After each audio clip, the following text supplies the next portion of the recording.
ಉಯ್, ಯಾರೋ ಇವನು suit case ಎತ್ಕೊಂಡ್ಬರ್ತಾವನೆ. ಹೇಯ್, ಇವನಂತಿಂತ doctor ಅಲ್ಲ ಕಣೋ, ಇವನೊಬ್ಬ ಸೂಟ್ ಕೇಸ್ ಡಾಕ್ಟ್ರು.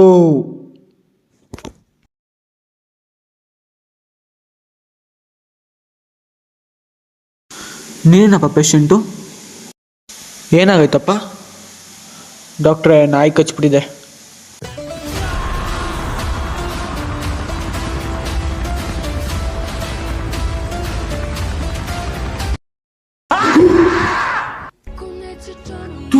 ಯಾರು ಚಾಕುಲ್ ಎತ್ಕೊಂಡ್ಬಂದವ್ರೆ? ಹೆದರ್ಕೋಬೇಡಪ್ಪ, ನಿಂದಲ್ಲ ನೋಡಪ್ಪ, ನಿಂಗೆ 26 ಇಂಜೆಕ್ಷನ್ ಹಾಕ್ಬೇಕು. 26 ಇಂಜೆಕ್ಷನ್ ಯಾಕೆ? ನಿನಗೆ ಕಚ್ಚಿರೋದು ಬೆಕ್ಕಲ್ಲಪ್ಪ, ನಾಯಿ.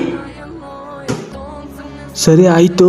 ಅಮೆಝಾನಲ್ಲಿ ಮತ್ತು ಫ್ಲಿಪ್ಕಾರ್ಟಲ್ಲಿ ಆಫರ್ಸ್ ನಡೀತೈತೆ, ನಿಮ್ಮ ಹತ್ರ ಏನಿಲ್ವಾ?